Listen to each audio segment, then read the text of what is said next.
Everybody thought it was going to lead to the end of the world, right? The end of the world, Ron, that's what they said. It didn't lead to anything.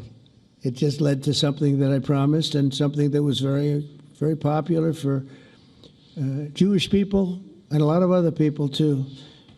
I recognize Israeli sovereignty over the Golan Heights, and I cut taxpayer funding to the corrupt United Nations Relief and Works Agency. And United Nations was interesting because, as you know, a few days ago, they introduced me. Ladies and gentlemen, the President of the United States. I'm looking at my teleprompter, and the thing was dead, stone cold, dead.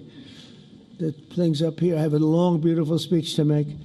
I'm back 30 feet back, and I'm saying, they're introducing me. There's nothing on my teleprompter. So, but I made a speech. I actually got good marks. You think Biden could have done that? I don't think so. I don't think he could have done that. I don't think too many people could have done it. But actually, it was actually more of a speech from my heart, if you want to know the truth. I think it was maybe better in certain ways because it was from the heart. It has to be from the heart. Otherwise, you're in big trouble. But I cut taxpayer funding for that very corrupt United Nations Relief and Works Agency, and nobody thought that would be done, and withdrew from the horrible Iran nuclear deal that was imposed upon Israel by Barack Hussein Obama and Biden. And I don't think Biden knew anything about it, though. I don't think he knows anything about it now, actually, if you ask him. He'd say, what is that? And we obliterated Iran's nuclear enrichment capacity, making it impossible for them to have a nuclear weapon, which they would have had probably in about 2 months from that.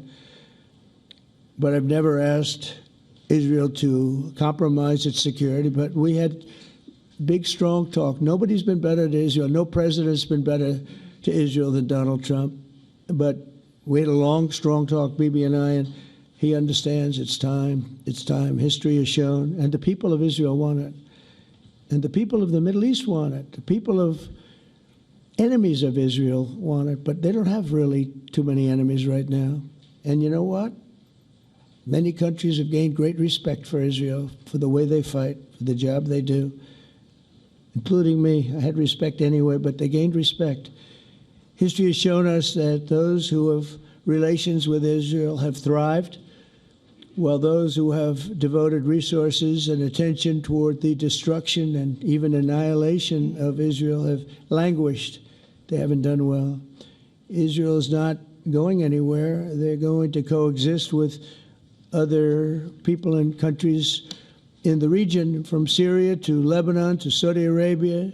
The promise of a new Middle East is so clearly within our reach. This is the closest we've ever come to real peace, not fake peace, not political fool's peace. If we can get this difficult problem solved, the opportunities for all within that vast region of this world, it's a vast region, it's unlimited. The Abraham Accords show that all countries are better off when they communicate and work together and embrace new opportunities. I hope Jared and Steve and Susie and Marco and JD, we have great people. I hope you guys are going to work very hard to get these other countries in, because now they have no excuse. There's no longer an excuse. They were, some were hesitant. And I tell you, the 4 countries that went in, I give them tremendous credit, and it's worked out incredibly well for them.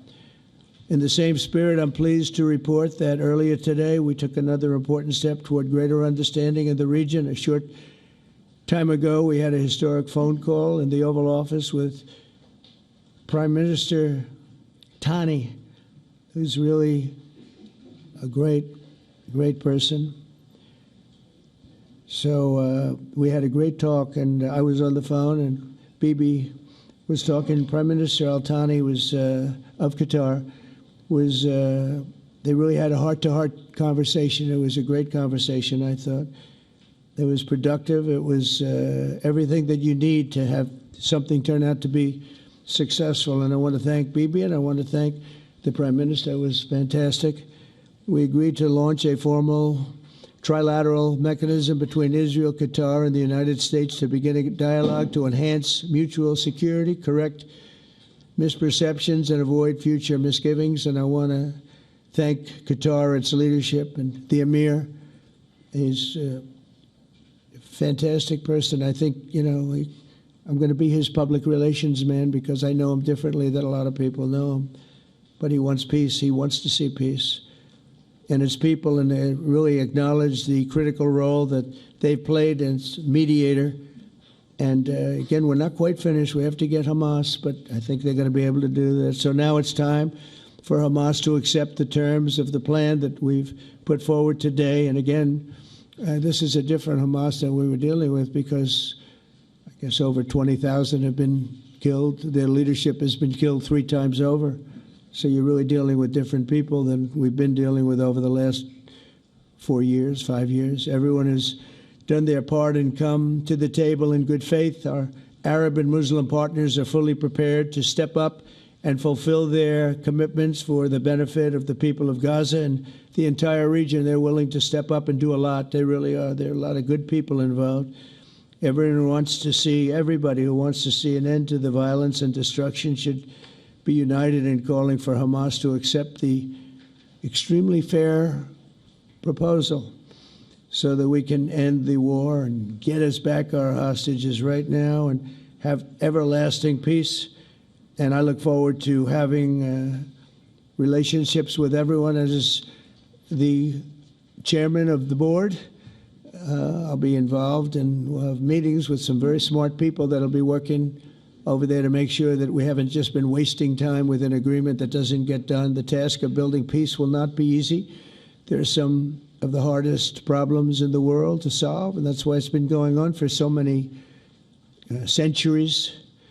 But too many lives are at stake not to try, and this is more than a try. I mean, I think this is something that gets done when you have virtually every country, and these are powerful, powerful countries that have a lot of money, and the money can make things happen.